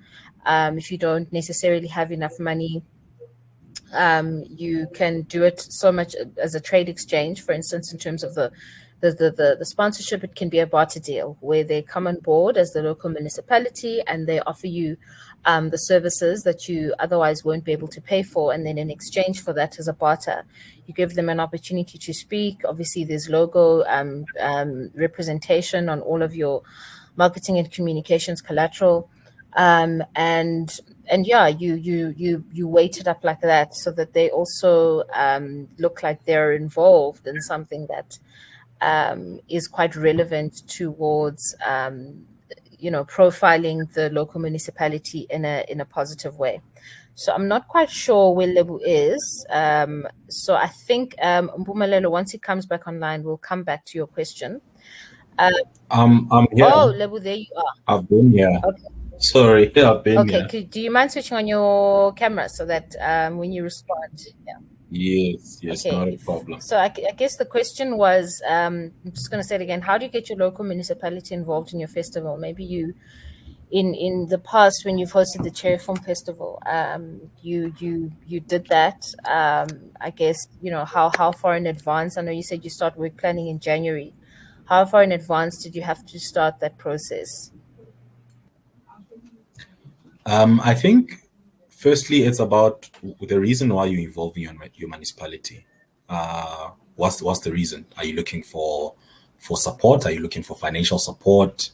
Are you looking just for partnership? So I think it starts there, and then from that point, like with us, firstly, we didn't see the need of involving them with the very first one, but we just did it so that, because they have access to database of the young people in Vicksburg, you know, young people who are, they basically have like this big database of young people who want to have access to to different types of opportunities, be it in film, be it in farming, be it. So then we had to then call the office of the mayor, and we were speaking to a gentleman by the name of King Ukwena. He was the PA to the mayor. So he assisted us to, get a database of those young people, who are unemployed from Vicksburg, who are looking for opportunities in film and the arts. And he also assisted us to then be able to reach the ward councillors, because you still also need to have, your word of mouth. Your word of mouth. Just hold on. Just hold on. You need to have a word of mouth within the area, going on, because sometimes people won't take your event serious until certain people start talking about your event. So you need some people in the municipality to start talking about your event, then they'll be like, oh, okay, this whole thing is actually happening. So yeah, you need to contact someone. In the end, once you start involving the municipality, the whole thing just becomes political, and politics have their own ways of or decorum that you need to sort of apply yourself to when you approach municipality people. So depending on the size of the town, some municipalities, the personnel, they are accessible easier if it's a smaller town. But if you're gonna do something in a big metro like city of Joburg, it won't be as easy to find the right person, and they always get all these types of proposals. So for them to take you serious, you need to sort of have a personal touch with someone. So you need to know someone. That's how if you want to involve the municipality, you need to have a personal touch with someone. Someone has to connect you with someone, but you can't just rely on submitting a proposal or some presentation and think that you will get attention. Thanks, Lebo. I saw something quite interesting yesterday. Someone was saying, what's the most beneficial degree in South Africa? And someone said, the Bachelor of Connections, the BCon. So just to your point, I think you need, as soon as you can find a way to get your foot in there, even if it is a PA, I mean, don't underestimate just because a person's a PA, because you don't know who that person knows. You just need the one person who can open you up to so many other people. So, it's just a matter of hustling for that connection, and leveraging it and using it to the best of your ability. And sorry, can I just come back in before you proceed? I mean, I know that people always hear this, that it's about who you know, it's about the connection. I want our people not to think of this whole thing as rocket science. It's just like anything you want to get in life. You get everything through people. And how you approach people, you need to have the human touch. Approach people with respect, and you will get their attention. That's how you move on with life. Thanks, Lebo. So we have another question from you from Short Market Street. They said, I noticed you didn't project your presentation. Will it be available to us on the NFVF platform? So I think that will just be a matter of you sending it to the NFVF team, but you'd be willing to make it available, correct, Lebo? Yes, I will be. I will make it available. I'll send it through to the team. Thank you. And then from Caroline Ungersbach, I hope I'm pronouncing your surname correctly. For Nombuso, how does one work out the value of media exposure? Lebo, perhaps you can also answer that. Oh, both sorry, please repeat the question. How does one work out the value of media exposure?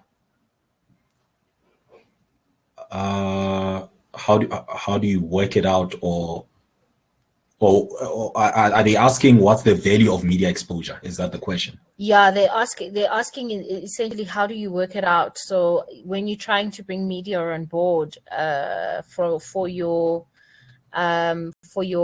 festival, how do you work it out? I think I'll start with this as well, because it's partly part of the work that I do. I guess, and you guys can add on where you feel I'm lacking. So I think for something like a festival, you really have to start with the audience size, right? So the projected number of people that you are hoping will attend, just, a roundabout figure, just so that there is an understanding from the media who you want to engage, what the value is in terms of the audience and the size of people that will be, interested and available and will be attending the event. And then when it comes to your actual, and then you obviously would look at all the different touch points that your festival has, right? So when it comes to things like, I think Mr. T also touched on them, like venue and all of those things, you basically look at how every single touch point in your festival and your event, for lack of a better term, can really be maximized in terms of eyes, in terms of viewership. So, for instance, if it is an online festival as opposed to an in-person festival, that's an event. An online festival, you might have people maybe for some of the live viewings of your festival. You may have projected something like 300 people to attend. Maybe 150 or 200 actually watch the live film festival. But because you populated via social media, I think Nombuso touched on that, and because you can make that live session of that viewing of your film festival available, you can always aggregate that number and you'll make it available after your film festival has actually happened. You can always look at the number of views that you have after your film festival has gone live for existence. So people who might not necessarily, same thing equally with the session, people who might not be viewing it now, but people who might view it in a week's time or whatever on the Facebook platform. All of those numbers add in terms of viewership, in terms of the amount of eyes that will view your film festival. And then what you do in terms of the media, for instance, going forward, that can help with garnering more media to come and cover your event. And there are different tools, and there are different monitoring tools. There are different value tools that exist. So, for instance, when it comes to your traditional media, you can use something like a news clip, and there are different ways in which they themselves have different monitoring tools. They have different tiers in terms of how much that can cost you, in terms of being able to do a proper valuation of your media exposure, which will cover radio, it will cover print, it will cover TV, and it can also cover social. And there's social monitoring tools as well. That are separate from a news clip. So depending on the type of media that you engage, that you want to attend your film festival, you use these different platforms. There are ones that are social media specific, and then there are ones that are also, and that are free, and then there are ones that are also more traditional based that are not free. There are also basic calculations that you can find online when it comes to just doing an average calculation for PR, for instance. But understanding your audience size, understanding the number of eyes is a good benchmark to start, because then you can build that as your audience size. Then you can always build from that. So when it comes to value of media exposure, I think you have to start and understand what type of media you're trying to target. And then it's going to help you kind of figure out which type of tools you can use are going to be best for you to use. And even in your proposal and your funding proposal, you can include the fact that you're going to want to use the services of a news clip or a social media monitoring online tool, so that, because some of them, which are more reliable, are going to cost you not anything significant, but they'll just cost you something basic. But and all of these things are available online, but you might want to include them because they'll give you the most accurate reading of your media exposure. I don't know if anyone wants to add anything. Yeah, I can just add there that I think it's without a doubt that when your event is gets the right type of exposure and media, it works for the growth of the event itself. And there are some people, funny enough, that who sort of measure I don't know, the success of your event based on how many newspaper articles it gets covered in, how many TV interviews that you get. So yeah, it's always good. For us, I think on the second film festival, we involved there's a PR agency that we involved, and they managed to get us into like the local newspapers in Vicksburg, some of the newspapers in the Free State, and they even got us into some of the online bloggers like in Gauteng, because in the end, in as much as we are hosting an event in the Free State, we still are trying to make it attractive for the rest of the country, so that we have people coming down to the Cherry Film Festival from across the country or even the continent. So yeah, I think it helps to get your name out there as much as possible. As the saying goes, there's never enough marketing, there's never enough PR. So yeah, that's my contribution. Yeah. Cool. Thank you. Can I just drop in something as well, Ange? Yes, Nombuso. To just tell the guys who are listening that we are availing a workshop from the 19th of July that's going to assist people with information on how to advertise on social media and how to track it. So they must just keep their eyes open in our social spaces. We're partnering with Digify Africa. It's a training initiative, but it'll definitely help, especially film festival makers, with how they can extend their reach using social media. It is social media specific, but it's one of the platforms that will assist. Great, thank you for that. And then we have from Nomatlabiso Mahlawe. Thanks, Nombuso. On our experience with PR, one of the limitations under COVID conditions is knowing journalists. Can you point to a database of different journalists one can pull out? Yeah, a database is kept as secretive as anything else. But the best way to monitor who is relevant in the space that you occupy is to read articles. So if you're interested in film, look up who's writing about films, who's blogging about it. Their names are always there, email addresses are always there. That's the best start to follow up on who to follow and who to include in your database. But if you ask any PR manager for their database, the answer is a definite no. But nothing is stopping you from creating. We have had to understand that if there's something happening, even something as the Cherry Festival, which is very far away from us, you'll find somebody who blogs about it. Make sure that the next time you do something, you just include them on your database. Or just hire a PR agency to do it. Yeah, and I think it also goes, thanks Nombuso, to what Lebo was saying about building your networks, because your PR database is exactly that. And like Nombuso says, it's highly unlikely that people will just send you a list and say, okay, here are all the journalists, because number one, it's difficult to maintain that list and to get the contact details, but once you have them, it's like gold. And secondly, people move around, right? So a list of journalists from might have changed from 2 years ago, and I think especially with COVID, with all of the print publications that have closed down and all of that, and all of the shifts, you'll find that, a lot of those PR lists have changed. But I think she gave some very valuable advice in terms of like, look online, look in, traditional publications. Who are the types of people that are talking a lot about film and film festivals and film in general? And make it your mission to find out those contact details and build the database yourself, so that someone might ask you for it and you'll be able to sell it at a fee or rent it out. But I mean, it's not a bad idea. Look, hey, you should be innovative, but when it comes to PR, it's a very difficult thing to just find a database that's sitting. You really have to build it, or like she's saying, work with a PR agency for your initial one, and learn as much as you can from them. Get as many contact details that you can from them, especially if you're paying them a fee, so that should you want to do it yourself going forward, at least you're not starting from a zero base. But initially, it's going to cost you something, either to.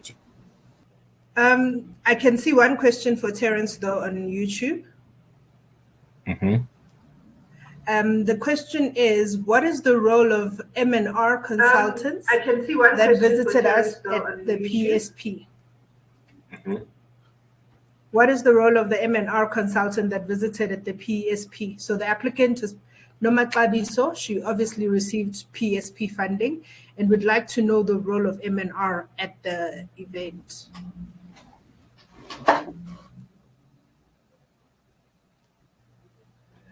The consulting company.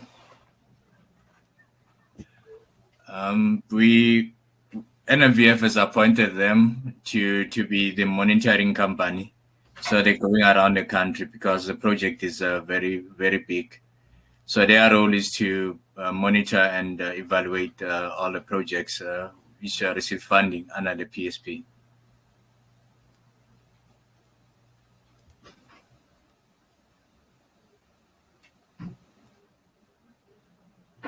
And are there certain things that they possibly look out for or that will add value to maybe the future, or can they be requested for their feedback to do the project's PSP evaluation? I didn't get the question. Their role, is that a company that you can also touch base as a recipient of the PSP to find out what they thought or any feedback, or even get information that you could add to your report when you're explaining what you did with that money? Most definitely. You're more than welcome. In fact, it's you're advised to engage with them as early or as often as possible, so that you have that fresh or that constant feedback which will assist you, even in the packaging of your report. And if there are issues of clarity or issues or areas you're not certain on how to report or when to report or who to report to. So yeah, that's welcome.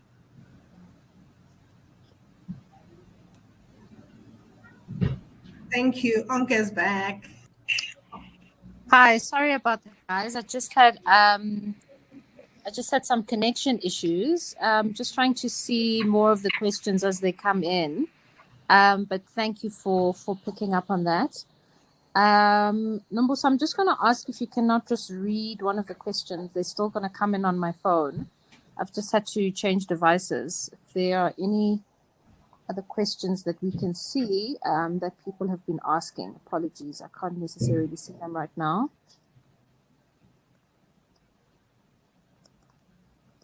There's no additional questions that I can spot at the moment on YouTube.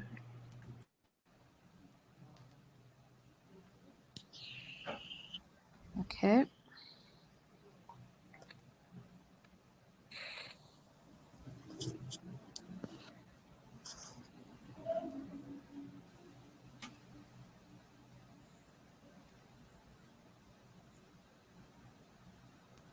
Right, so sorry about that. I think that's all we may have. That's all we may have. Okay, I see a question from Ulinda Kenya. I'm not sure if this has been answered. To Lebo. Hi, Lebo. Is the festival online? Is the Cherry Film Festival going to be online this year, or will it be an in-person event? Will it be live? Due to our current regulations, we are at a drive-through cinema and we'd like to collaborate with you. So will it be online or in person? Thanks, Linda, for the question. Well, I think from last year we saw the value in putting the film festival both offline and online. So we're gonna have definitely going to have an online segment, and we had actually decided that even if COVID becomes a thing of the past and restrictions are uplifted, there's some value in making sure that your film festival is also available online. And even just with some of the because now we are working with a new sponsorship manager as Cherry Film Festival. She has mentioned that brands would want a far more extensive existence of the film festival in order for them to get just the drive-through cinema. We've seen how I think Linda does some work right now in PE. We saw I think he had a good turnout. So yeah, I would love that collaboration between drive-through cinema and Cherry Film Festival. So yeah, we are open for that. Great, thank you. Thanks, Lebo. Okay, so the next question is from Philemon Mazibuko. He's asking, how long does it take the NFVF to give feedback to people who have applied for Film Festival funding? So I think Nomazulu responded to this yesterday if you couldn't join us, Philemon, and she said it takes it takes about 2 weeks. I don't know if anyone wants to, Nombuso or Terrence, if you want to respond to that, but I do responded to yesterday. And if you want to see for some,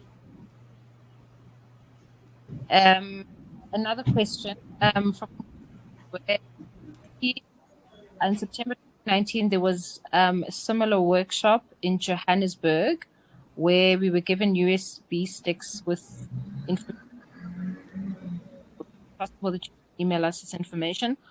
Okay, guys, again, all of this will be available on our Facebook page, the NFVF Facebook page. So both presentations from yesterday and today, all of this information will be available there.